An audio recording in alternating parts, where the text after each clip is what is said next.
Monumental Sports is staying in Washington, D.C. After all of the hullabaloo about Potomac Yards, that deal is officially dead. We are waiting to hear from the district on the officialness of them staying in D.C. They were in talks with Maryland as recently as last week. Wes Moore saying that on B. Mitch and Finley. But we also have reporting from Tom Sherwood at WAMU that there's been an agreement that the Monumental Sports franchises will be staying in D.C. I have a lot of questions. We don't have a lot of answers yet. We will take calls, your reaction to this news, starting in 10 minutes. So if you want to go ahead and line up on the phones, 301-230-0980, your thoughts on the Wizards and Caps staying at Capital One Arena in the District of Columbia.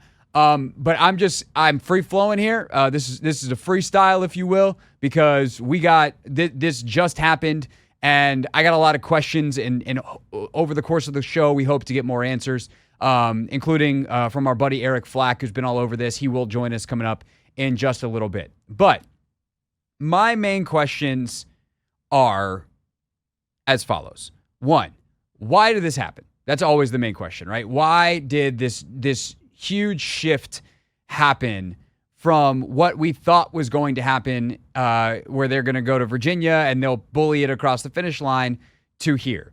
Did they get the ruling from the D.C. Attorney General? We didn't even get to talk about the story late last week because we were off due to the tournament. But late last week, in case you missed it, the D.C. Attorney General ruled the teams can't leave till 2047. Now, Monumental clearly read the lease differently. They have a lot of lawyers. Their lawyers are probably pretty good. They're very rich. The people hiring them, not the lawyers. Although the lawyers, I'm sure, do very well. Point is, that was going to become a long and contentious court battle of whether they could even do this contractually in the first place. And there was a risk of losing. And there was already a massive loss of time potential there, depending on how slowly that lawsuit moved. And there's the whole public fighting and kind of cost to the brand of we are literally suing to leave the place that we're playing right now. Because in the meantime, they were going to be in D.C. So how much of this was that? How much of this was the complete and total failure in Virginia? The way Monumental tried to go about this in Virginia was not very good.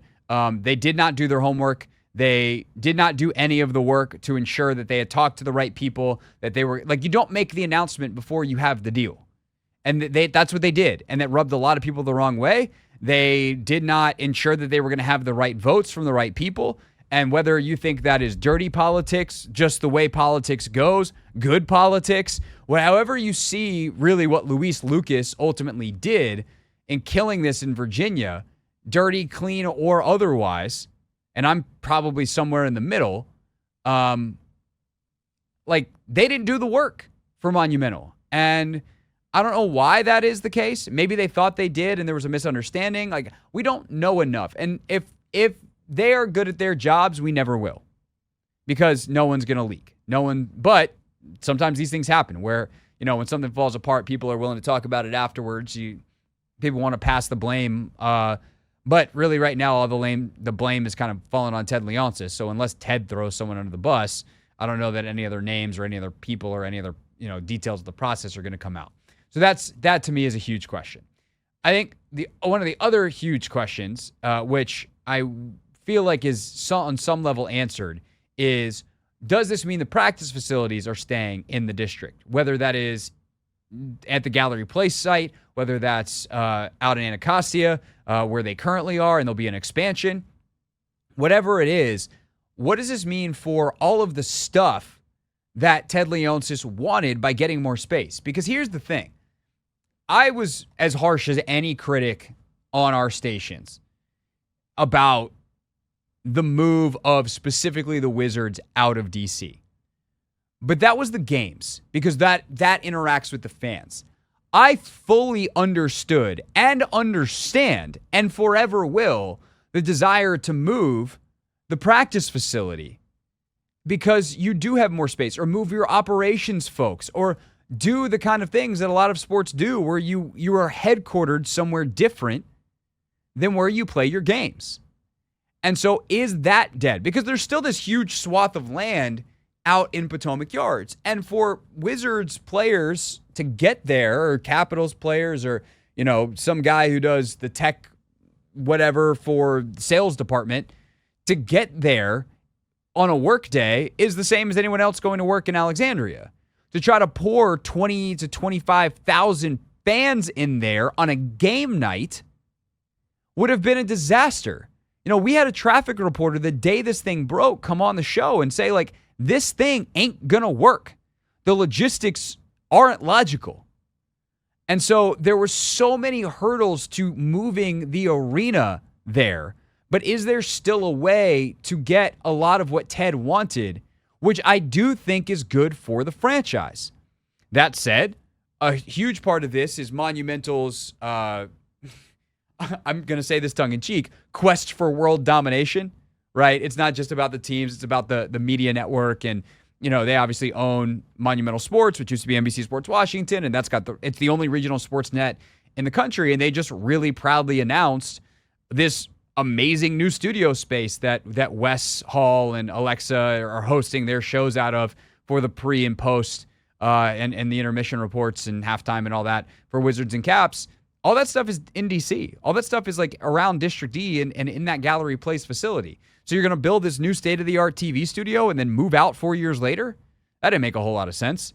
So there's a lot of stuff that I think ultimately is a huge win here for Monumental, even if it was the worst possible path for them to get there. It's an embarrassing path in a lot of ways because they had a very public failure. But this, to me, is ultimately a good day. The teams stay where they belong. They are the Washington Wizards and the Washington Capitals. And I know that we are in the greater Washington region, but it all starts in the city. And the city deserves that benefit. Nevertheless, I think it is the best place for the most fans. I feel the same way about RFK and the Commanders. It is the best place for the most fans. If you happen to live in Loudoun County, yeah, it'd be nice if they moved the stadium to Loudoun County. But it sucks for everyone who lives not in Loudoun County. And if you're in the district, like moving the stuff out of the district sucks to get out of the district. If you move it, obviously, wherever you are, if it's in your backyard, that's great for you. But for the most people, it is best in the district, metro accessible, car accessible, parking garages all over the place. There's only so easy you can make it when 20,000 people are trying to go to the same place at once. But all things considered, the Gallery Place at the center of downtown District of Columbia is the best place and where those teams belong. So to me, this is ultimately a good day. What's up, kiddos? It's your boy Clinton Yates from ESPN. It's the Hoffman Show on the Team 980. Tell your mama I said what's up.